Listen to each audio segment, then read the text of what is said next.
Welcome to the second ever episode of In the Static. I'm your host, Brandon Keith Osborne. In the Static is a podcast where we talk to artists and creators and makers of all things about how they twist the dials and try to get ideas into focus. Today, my guest is BJ McDonnell. Hello. He is got a very long resume of movies in Hollywood, and chances are, if you've seen his movies in the last, or if you've seen movies in the last 20 years, he's worked on it or known who did. So, BJ, welcome to the show. Thanks for having me. Yeah, no excited problem. to be guest number 2. Let's party. You know, guest number 2 is always, the pressure situation. It's very precious. Yeah. Yes, I like being precious. So I thought we'd start. You hail from Florida, so why don't you take me to Florida and the decision to come to LA and get into the business? Did you always want to work in film, or? Yeah, so I'll take you way back. So I was just to let everyone know, I was born in Van Nuys, California. I am Californian all the way. But when I was about 5, my parents, my dad got a job at the Navy base in Pensacola, Florida, thanks to my grandfather, who was an actor. His name was Leif Erikson. So it was weirdly, I kind of grew up like at a young age on vacation going to like old Tucson to my grandfather's High Chaparral sets and, kind of like getting exposure to the film business early, not really knowing what it was, but knowing my grandfather was on TV or in the movies. And when I got older, I kind of was like, well, that's kind of awesome, like to be able to have a job like that. Because when we were in Florida, it's like, it was very blue collar. Like, my dad worked at the Navy base. He helped make parts for Apache helicopters and things like that. And, my other aunts and uncles are lawyers or, people doing stocks and things like that. So my grandfather was really an inspiration because of what he did.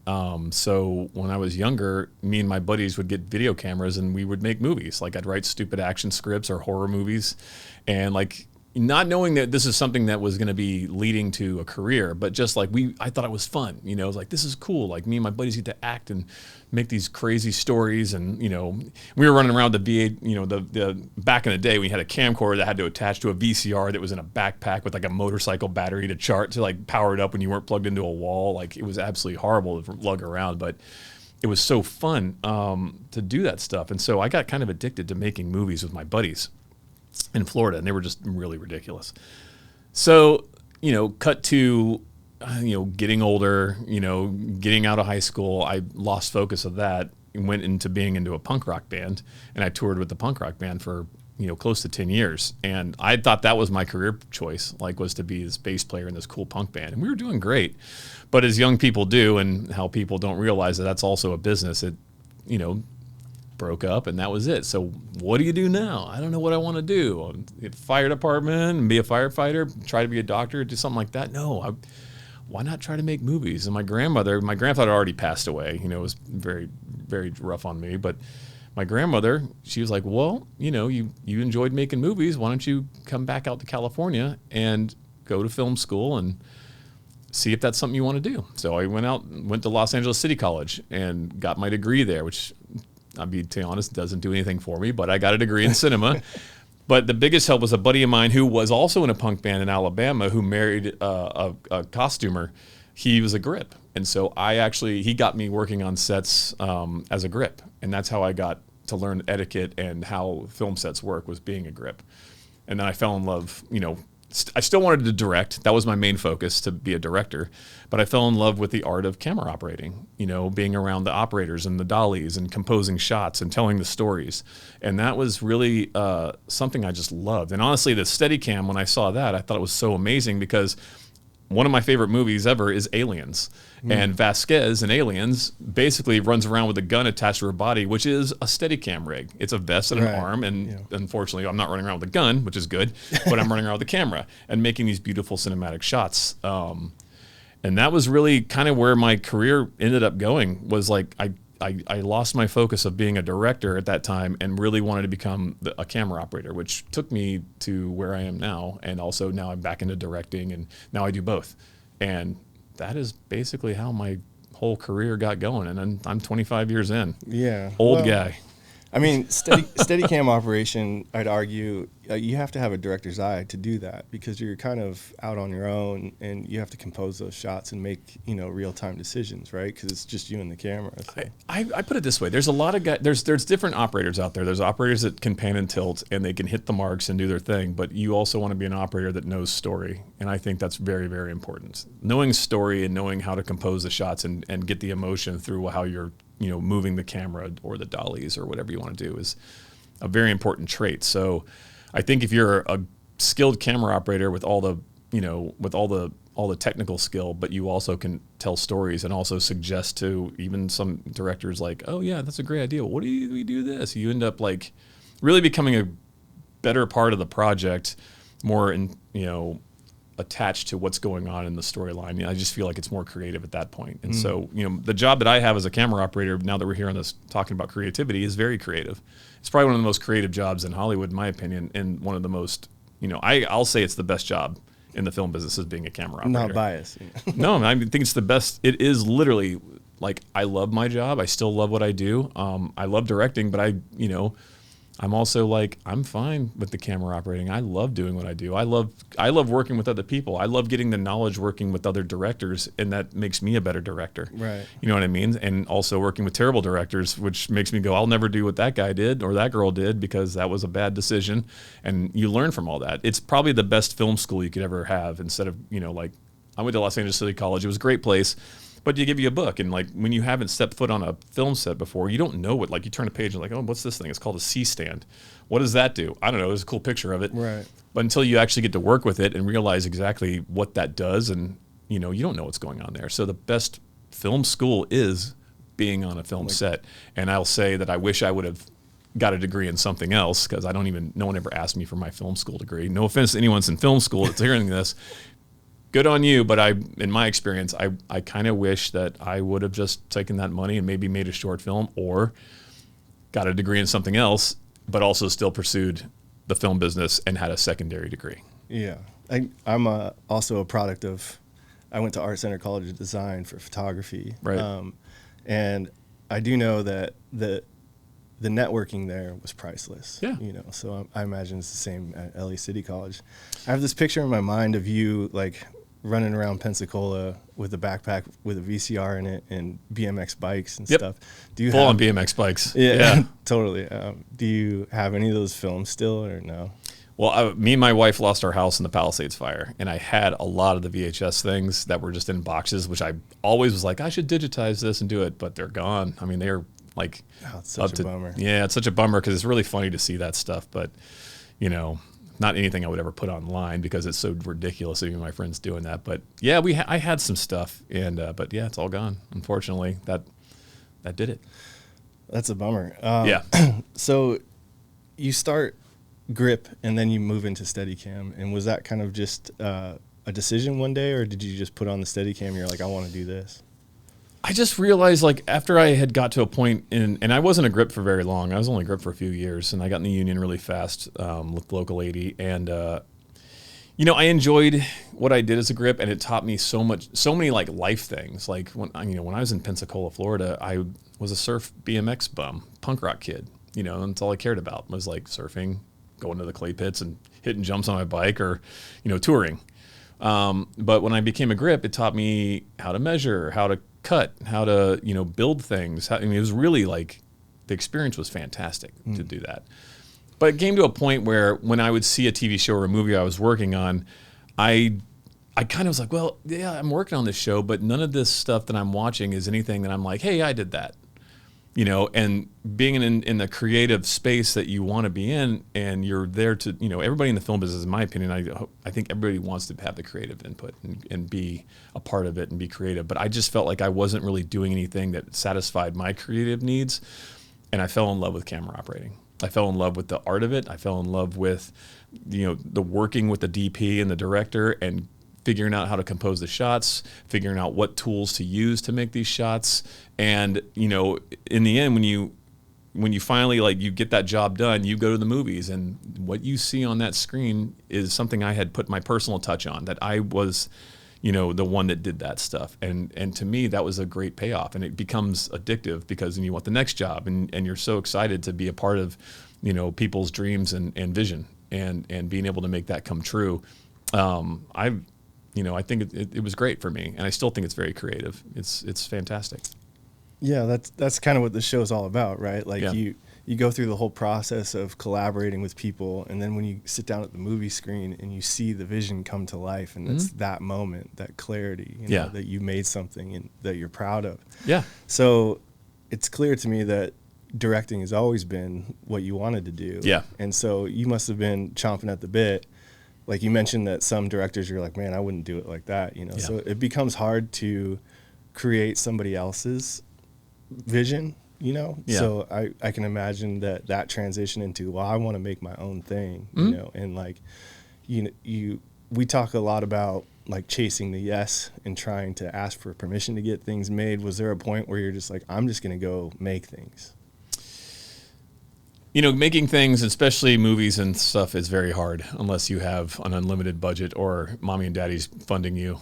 It takes money to make movies, and yeah, you can go out with your, just like we did with the camcorder when I was younger and do stuff. But like when you start working in this business, you want to make quality, and you want to, you want to have the toys, and you want to do that stuff. So in my opinion, it's hard to get there unless you actually have funding. And that's the hardest part, in my opinion, is getting the funding for things.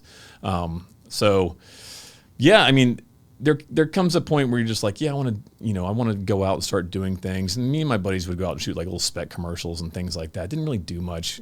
I think a lot that happened for me was I got this great opportunity with Slayer, the band Slayer, and got to write and direct their 3 music videos for them for the Repentless album.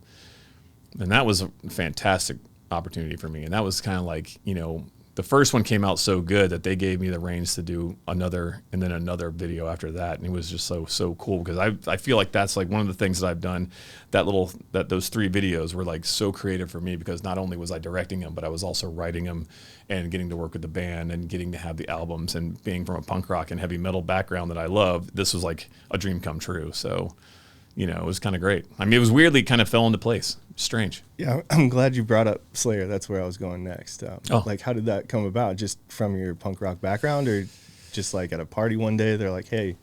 I directed a horror film like a couple of years before that, and they were looking for a horror director. And so Nuclear Blast was interviewing horror directors that maybe had a pitch, and I don't know how many they interviewed, but they called me in. I got in there one day, and it was funny because I had nothing. I didn't have a pitch. I didn't have a plan. I just got this, like, come in and meet, Gerardo over at Nuclear Blast. Okay, great. So I get in there and he's like, hey, the guys want to make this thing. They want a horror director. Can you come up with these concepts? I'm like, oh, hell yeah. I can totally come up with these concepts. I was so excited because Slayer, I love that band.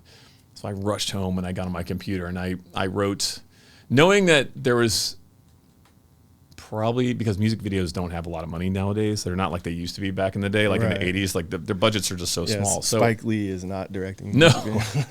I mean, unless you're Taylor Swift or somebody huge like that, like you'll get a big budget. But like everything else, you're kind of like, okay, what am I going to do? So I wrote 2 different pitches. And the first one was the high budget one. And it was a full-on biker cannibal, like out in the desert, like crazy effects, like all these like bodies hanging from an abandoned gas station and like gangs and cannibalism, and it would have cost a fortune to do that one. And I loved it. I thought it was such a cool concept. But then I was like, you know what? We might not have the money for that. So let's make a contained music video. And obviously you go off of the dialogue and the lyrics of what the album's all about, or the song you're actually focusing on. So that's when I was like, you know what, we can do a contained, we'll just make it inside of a prison. And the concept is so simple. It's that this one prisoner will do anything he has to do to get what he wants done, even if that means he's going to make a riot to get to a certain wing of a prison to basically decapitate this other guy he wants to kill. Mm-hmm. And that's all he cares about. And that's repentless. Don't be sorry for anything, do what you're going to do. And that was what the whole concept was. And so I basically wrote this crazy prison riot video that I felt like was such a Slayer thing, because I felt like Slayer they've had great videos, don't get me wrong.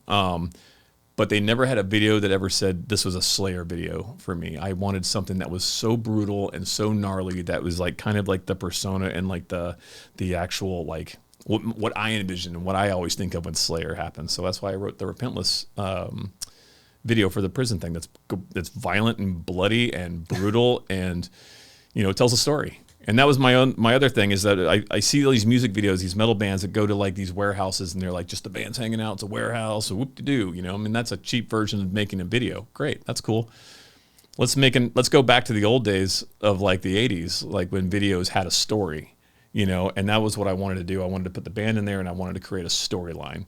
And we only planned on doing this one video for the Repentless video. And after that came out, the band loved it so much, and it became like I guess was great for the record sales. It helped out with the visuals that they wanted to now make two more videos, but they wanted to make videos that actually played off of Repentless. So I had to now come up from this one concept I had to make sure I made a story now that based on this one character that I had just done this prison thing. So then I was like, okay, well, let's make a prequel, and then we'll make a sequel. We'll basically Quentin Tarantino it, where it starts in the middle and goes that way. So then we got these other two songs, and that's how I wrote those other videos, and the storyline to that was just I had to take this one middle piece and then a beginning and an end. Yeah, for the listener who hasn't seen it, it's Repentless Killology, and it's very cool. You can look it up on YouTube, and it kind of harkens like Michael Jackson's Thriller was like a movie. It's like a movie. Yeah, and so that's what this is, but it's very metal. And it's very cool. And if you do watch it and how they were put out. Watch Repentless first, that video,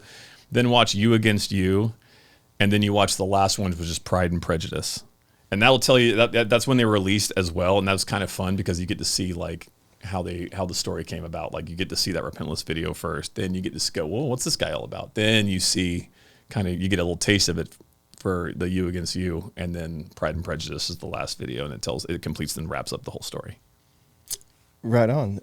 And then, so did Hatchet 3 come before that or after Slayer? Hatchet 3 came before that. Yeah. Yeah. And I had been a part of Hatchet 1 and 2 as the camera operator, Steadicam operator. I mean, the whole Hatchet 1 is all Steadicam. It's the whole thing, basically. We were in Sable Ranch running around with a BL, Airy BL, which is for those who are old like me that don't know, like this camera was a brick house. It was so heavy. And we shot all nights for the most part, and it was just like lugging that thing and running through the forest.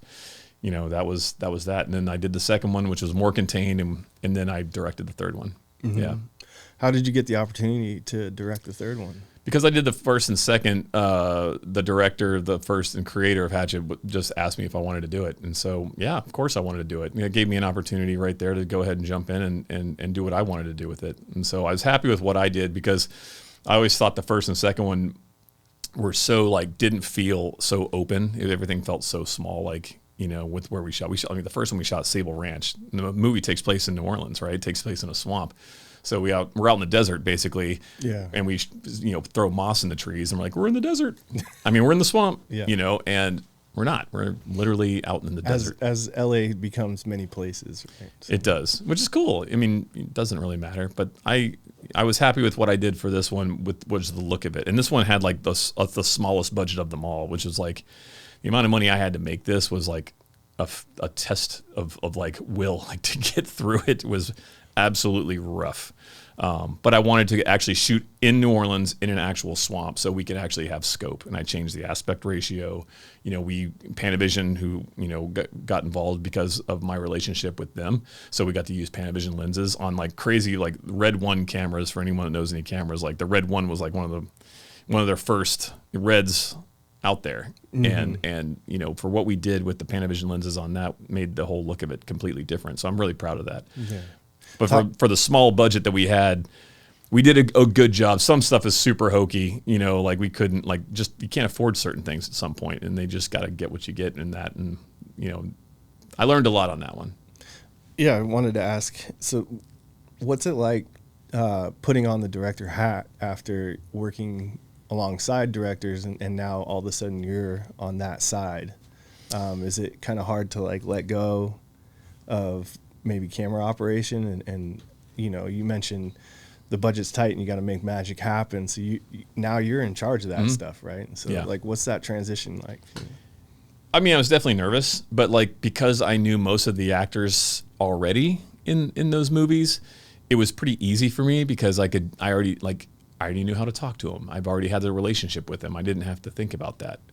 The hardest thing, it was very hard for me to let go of the composition and how the camera's going to move. But I brought in a lot of friends on this one that helped me out. In my opinion, if you can get the people that you trust on board, it lessens the stress that you have because the job's going to get done well. And that's a big part of collaborating with people. Like for me, I'm like, I want to hear people's suggestions. I want to know like what they think's better, or can we do this? Can we not do that? Let me know how this is going to work out. So I was really happy to bring on a lot of people to help out. My wife, she came on board, she was doing makeup, but she also, like, behind the scenes, she found us the boats that we had in the thing, which were very hard to get. She helped find the location that we had just by, like, when we were in prep, we're just going through, and believe it or not, in New Orleans, it's really hard to find dry land. Like everything around there is like these like just swamplands and like below sea level. Below sea level, and like we had the hardest time finding some place that had stable ground where we could build the Crowley house and have the actors do their things. And there was one place like Django was shooting there at the same time, and we had the location we were at was Quentin had this shack house that he had one scene in, but he kept pushing it off, which kept us from getting the property and getting this one area that we wanted to shoot at. So it was really tough. We finally ended up getting that area, but God, it was really tough. But she helped me out tremendously with a lot of that. But a bunch of my AC friends, a bunch of camera people that I brought on board that I knew were, going to be great for this. They lessened the load of me being stressed out about anything. And I did the Steadicam in it because I couldn't afford a Steadicam operator. I don't like doing that because when I start looking at the camera, it's hard for me to focus on the performance of the actors. Then I start concentrating on the composition of what's happening there. And for me, I'd rather have someone there that I trust, and have somebody there that actually knows the job, that I can actually watch the performance and not be like, oh man, look at the edges. Oh, we got to make sure this is going, like it is a whole thing. And I'll admit I can't do all that. I can do it, and I've done it, and I have to do it. Even the Slayer videos, I did the Steadicam in those, because I didn't have any money. Yeah. These things I had to make do with what we had. I think they came out great, but like even the Slayer videos, I had to spend my own money to get, blood effects. Like I had to, even though I had a budget, I'm still shelling out money to make these things be what they are, because in the end, the finished product is what everyone's going to see. No one knows what you're going through. No one knows you didn't have money. No one knows that. They don't care. What pops out there is what people see, and they go, oh, well, that's cool. And they're going to judge the shit out of you, what it is. So my whole thing was like, oh God, we don't, I have to do these blood effects. We didn't have, we had like practical, but some of these things I had to do like CG blood in some spots just because we didn't have the time, and we didn't have, so there was no budget for that. So guess what I had to do? Yeah. Go get a job, get the money, and then send this money off to a VFX guy to get the Slayer videos to the point where they were with the effects. So I guess what it boils down to is that you want to make sure that everybody sees as best as you could what comes out of that. Yeah, I was gonna say, so much of the art world is like, well, if in a perfect world it would be like this. Yeah. But the world's not perfect. No. So we're gonna make it happen to the best we can. 100%. And it's like, yeah, I mean, are there things like, there's so many things in Hatchet 3 that I thought were so cheesy, like so hokey, but that was like the first feature thing that I did, and we didn't have any. I mean, we really had no money for that. And what we did with that movie, with the money we had, is kind of impressive, because you look at it nowadays, and you're like, Jesus, like you couldn't do that now. Like we blew up a house with a rocket launcher, and like the whole thing was on fire, which was my whole thing in the script. Is I wanted Victor Crowley to be backlit by his home that was now blown up, that was in the swamp, the Crowley shack in the background. And it looks so cool because he's always firelit when that happens, and it makes him so much more menacing. And I just wanted to make him scarier. But you can't do that nowadays for $500,000, like, and traveling cast and crew. And I don't know how we did it, but we did it. But there's definitely, when you watch it, you're like, ooh, some areas you're like, oh boy, that was that. But again, what are you going to do? Like you're there, you got to make it, and you do the best you can. There's always a new reason for like safety protocols and things like that. 100%. Yeah. Well, Yeah, Hatchet 3. That was let's just say it wasn't the safest of sets, but I'm glad that's over. Cool. So, do you write your own stuff too? You want to tell me about your writing process? So I'll tell you, I am terrible with dialogue. I'd rather like have a writer write the dialogue that knows what I'm trying to get. What I do is if I come up with a story concept, I'll make the concept of what I want to do, and then I'll team up with a writer, that I think is proper for that. And then that way, which again, it goes back to collaboration. I like to collaborate with people. So here's the idea I have. This is, I love this idea. Hey guys, my writer friends, check this out. What do you think? And a lot of times they'll give me feedback on like what they think works, what doesn't, okay, great. And I'll either go with it or I won't. But when it comes down to dialogue, it's like, okay, I need your help. Sometimes you just need like a translator. It's like, I have this idea. I need you to translate that. So. I'm also the guy that writes, hey dude, what's up? And the other person's like, not much, man. It's like, so like, I'll admit it. My dialogue is so surfer bro, like, because I kind of talk like that in a strange way. So I'd rather let the professionals do that, and help me create the characters. Like I know what the characters should be, but when it comes down to writing their dialogue, I know it can get way more in depth if I know somebody that really can deal with dialogue and really can get into the character I'm trying to create and help me out with that. So again, it's collaboration. Surround yourself with the best people. That's the biggest thing I can say is if you can surround yourself with people that work hard and are going to do the good job, and it just becomes a better process in my opinion. I'm not a hero, but I like working with professionals and like with the guys that can really get it done and elevate what I'm trying to do. It really does. It elevates you. Like the Foo Fighters movie, I had so many people on that we did that it was great because I didn't have to worry. Like I had great people on board with that, and that was it was a great experience. We laughed. We had a great time. Everybody was having fun when we made that movie because we knew we were making like the most ridiculous, slapstick thing ever, and that's what we did. We came out with that and it was fun. I had great people around me the whole time. That's what it's all about. Yeah. I think relationships in any form of creative process is priceless, right? Mm-hmm. You lean on each other for your strengths and weaknesses, and you can't get things done with people that you don't get along with very well. So. And I'll tell you this, you always will have one person on that set that's going to be a problem. And it does. It happens every time. There's always going to be one guy or one girl that's you're going to have to figure out how to work around that. Do you think they know that they're that one person? No, not at all. People, and the thing is, everybody's here for a job, but God, I mean, there's always one person. There's always somebody. And I'm always like, I tell it to everybody, like, just, there's gonna be one, but you gotta work through it, and you gotta. And if you can't find the one, you're the one. Yeah. Hopefully you get what you get 100%, but I don't always think that's the case. I think there's always one out there that's gonna make things tough, or right. So let's talk about In the Static. What kind of stuff you got working on that you're excited about? You got any passion projects that might surprise people? Are you into crochet or something? Oh, no, I'm definitely not into crochet. Passion projects. Are you talking about like film stuff or just things on the outside of it all? Stuff that you're excited that you are hoping to get made. Like this is In the Static, so it's it's the process before you even know what it is really. Yeah, I have a bunch of projects that are like, that I've got a bunch of lookbooks for and scripts and guys I'm working hand in hand with, and I hope one of those goes. I have like 5 things. I have an original concept movie that I really want to do called The Hits. I can't go into depth about it because I don't want anyone stealing that idea, but I love the whole world that we've created. It's more of an action film. Has a little spiritual element to it that actually I grew up in the South and in Florida with biblical, things going on there. So it's like an action kind of religious mashup. It's with heavy metal, which it's a lot of fun. But there's a comic book called The Nasty from Vault Comics that I'm working on. There's Something Crawled Out from Vault Comics, and those guys are great.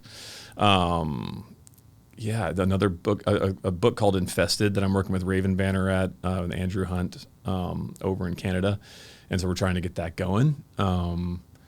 There's a couple things out there. Hopefully one of them happens. Hope they all happen. None of them may happen. Who knows? But my whole thing is I'm always trying to create and get things written and get things going where I am trying to get that next directing project. And in the middle of it all, I'm still running around camera operating and having a blast. So yeah, there's a lot of things happening-ish, but hopefully one gets greenlit or all. Well, that's very cool. What's one project that you think is your favorite out of your whole career? Geez, that's tough because there's a lot of things that have different meanings. A lot of movies that have a lot of different meanings for me. I'll break it up. Like, what was the coolest movie to be Steadicam on, and then what was your like favorite overall experience? Ooh, that's even one. harder. That's a hard question because there's certain things with each movie that I love. I love being a part of The Interview, which was funny because that movie had so much buzz with North Korea and the President of the United States talking about our stoner comedy and being on that. Yeah. That was crazy.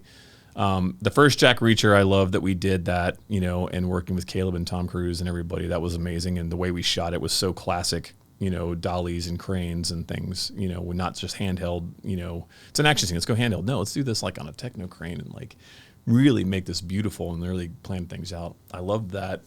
The Fall Guy was amazing. Working on Fall Guy was really, because nowadays you see these Marvel films and things where it's all blue screen and things are fake. But the greatest thing about the Fall Guy, which I thought was just an experience, was doing these stunts real. These were dangerous stunts. These were absolutely scary stunts.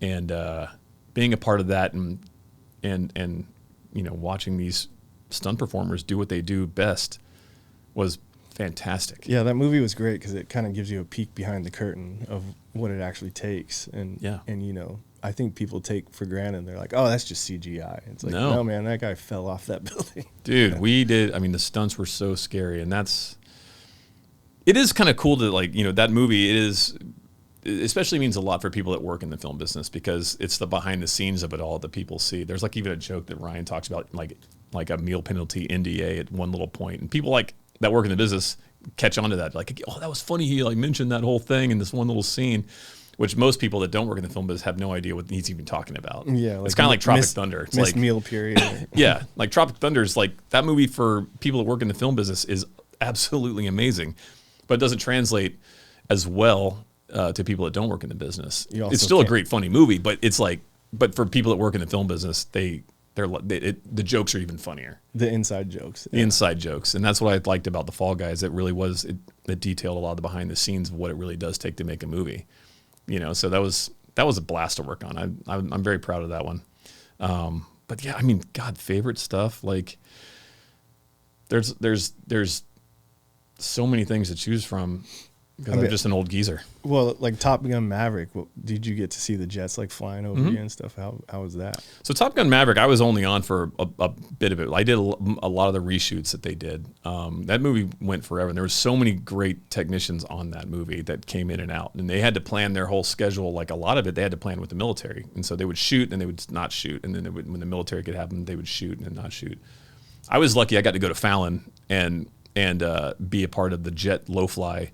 That they did when Tom Cruise is when they kind of let him go and then John Hamm takes over and he's teaching the class. He's like, I'm going to show you guys I can do it. And then the jet flies in and just scrapes the ground and cruises up. And we did that out there. And that was crazy because the jet was maybe 10 feet above our heads as it zipped over us. And loud. We had cans, we had earplugs, everything. We had the military. They would talk to the guy in the plane. And he would tell us exactly how to pinpoint and come directly mid center over us. So we had a guy talking to the pilot, and it's wild because when you're out there, you're out in this it looks like it's just a flat desert land and mountains all around you. And if you didn't see this plane in the sky and it dipped down behind the mountains, you wouldn't even know it was coming because you can't hear it. And so we were like, oh, where's the plane? Where's the plane? And then finally, I'm on the camera. Me and the other operator were side by side. And then you'd finally see it coming at you, and you're like, "Oop!" And you just pan over, and you just try to pinpoint it dead center, so it's coming at you. And that thing, when it's so fast when it goes over your head, and then it's just the boom and the wind and the shock wave. Because it's going faster than sound. So it's insane. Yeah, it's crazy. So that was really such a cool experience to actually be a part of that. I'm jealous. I think if I were on a project like that, I would have to check myself and be like, I'm here to do a job, not like be a little kid.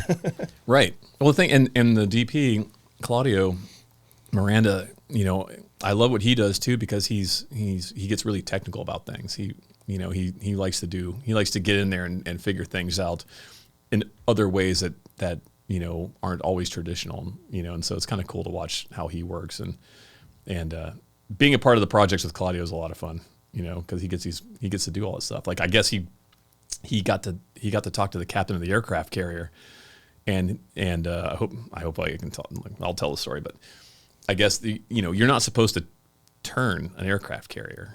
Like, it's like the military has its path, and because what people don't realize is there's other things around with that carrier, and it's a whole coordination to get it to do that. But Claudio wanted a certain sun glistening on the water for the shot, and so Claudio kind of got his way in there with the captain, and he got his way, and they turned the aircraft carrier, so it was the perfect shot. Can you turn this giant aircraft carrier and anything around it that's following it, so I can get the sun in the right spot for this shot? That's like the most extreme version of, can you turn down the house lights? It's like, that's pretty extreme. Yeah.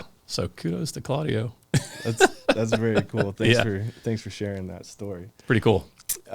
So it's been really awesome talking to you, and I really appreciate you sharing your knowledge and your wisdom and your years of experience. Oh, man. Hopefully listeners out there, if you're trying to make film and you got something out of what BJ has to offer, is there something that you have out now that you want to shout out so that they can go check it out? Nothing out right now. There's a movie called Children of Blood and Bone that's coming out soon. I think a trailer is going to drop in June, that we were in South Africa shooting. That seems like it's going to be kind of rad. Had a good time working on that. Other than that, that movie called How to Rob a Bank that's going to be coming out. That's another David Leitch movie, and with Jonathan Sella, the DP, who's fantastic. That one's going to be cool, so I'm stoked about that. I think we're going to start seeing stuff that's coming out soon, and then I don't know what's going to happen soon. Like, hopefully the movie business keeps thriving, trying to come back from what it's kind of been in a lull here in the States a bit. So hopefully this is going to be something that the business starts to pick up, because it's scary times right now in this business. Yeah, but I was just going to say one thing that I picked up from talking to you is that you haven't lost the stoke, right? Like, no. You talk to some people and it's like, man, I got to go shoot this movie, blah, blah, blah, and they're grumpy about it. But no. I can tell probably since you started in 2002 or something, you still have that same love for creation, and that's what it's all about. So I think you got to love what you do in this business. Like, I mean, the film business, we're not curing cancer. We're not like, rocket scientists here. We're just making stories and making movies and having a good time doing it. And I think that, like, I don't know what else I would do. Like, honestly, I've been doing this for so long and being in this business for such a long time, and I have such a passion for storytelling and creating the imagery and working with people. Like, I love it, and I hope it stays the way it's been. It's scary times with AI and all these things coming out now. Like, you see AI get good. Like, it's getting good, and you're like, okay, well, I hope we don't become like the art house form of making movies, because AI takes over, makes most of the movies, but we're now the art piece. Like, and the crews are smaller, but it's the human element that's making these movies. I mean, the AI thing is so out there in like the unknown that, I hope that I can at least retire with my career still doing what I do, and creating, like, being on set, being physically there and doing this stuff, because it's a strange world that we're getting into right now. It's actually kind of scary. Well, I have this theory, like, digital didn't kill film. It slowed it down a lot. But, I think we're in kind of the same sort of, there's always going to be a space for people who want real hands-on, tactile. Even, analog stuff is not going to go away. So I think if you take that away from this whole AI, I don't want to call it a scare, but it's uncertain. It's uncertain. Yeah. And so I think that's where a lot of the fear is coming from, is like, we don't know, it's changing rapidly. Yeah. And we don't really know where it's going to end up. It might not stop. So. Well, it's funny you mentioned that, because people have asked me about the AI thing, and it's like, where film and digital came in, where everything was made film, and then digital stepped in, and then you watched the transition. And I was during that period. I was there. Like, I was there. We were film cameras, 35 millimeter, 16 millimeter, all the time. So used to that, with and then all these digital cameras start showing up, and you see the whole changeover. And I kind of like said to somebody the other day, I was like, yeah, I think, it could become a thing where AI is the digital and we're the film.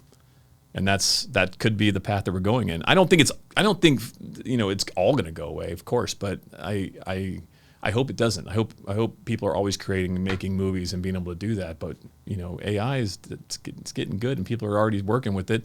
I mean, inspiration wise, I look at these AI videos of some of the horror elements and the creatures that AI comes up with, right? Yeah, and it's mind bending. I mean, like, because you see this and you go, wow, that's like, I could never have imagined that. Wow, this is horrifying. The things that this has just made is absolutely scary. The special effects applications are through the roof, and I think crazy. I think if you want to get excited about it, like that's an area that you can get excited about.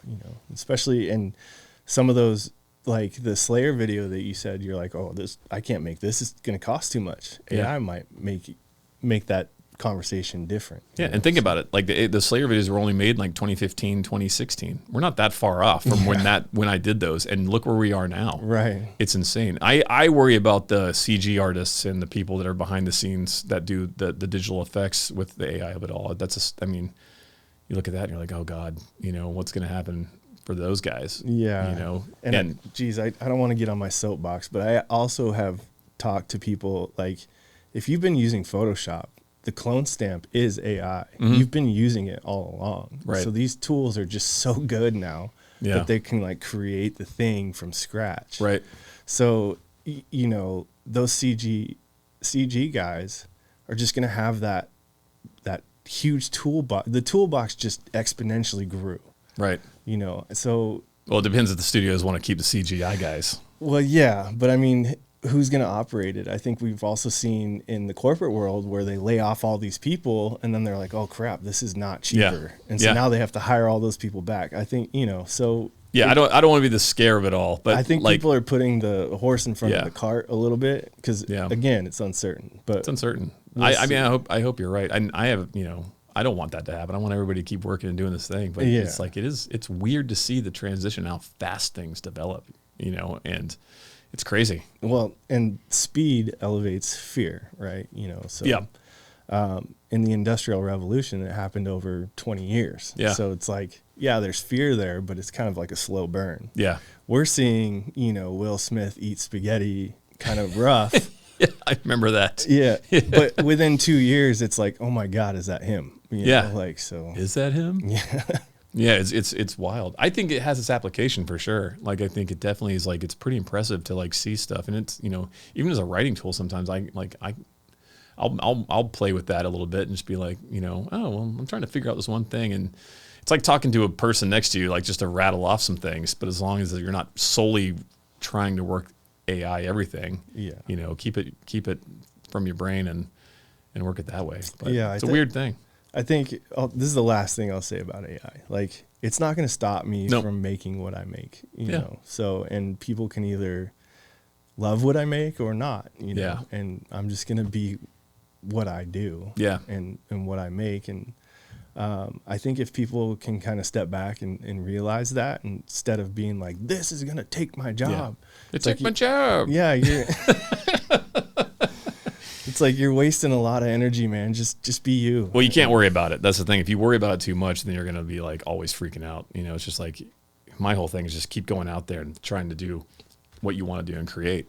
Don't worry about that stuff. It's in the back of my mind. I think about it. I'm like, oh wow, look at that. But that's stopping me from going and writing my pitches or coming up with stories and doing lookbooks and things like that. No, I still get on the computer. I do exactly what I do for the same lookbooks. I do all my research. The one thing I don't do with lookbooks is I don't use AI to create my lookbooks. Mm-hmm. Like I'll try to match it with like imagery or pictures that are out there or movie stills that go through my lookbooks and things like that, because I weirdly refuse to use imagery. I don't think that's weird at all. Yeah. So. Plus, I think it's more relatable if someone that you're pitching to a studio, they see something from a movie they also recognize. It kind of helps out that way too. You're like, oh, I see what they're going for. Yeah. Well, it's been so awesome to have you, and thanks for coming by and sharing everything.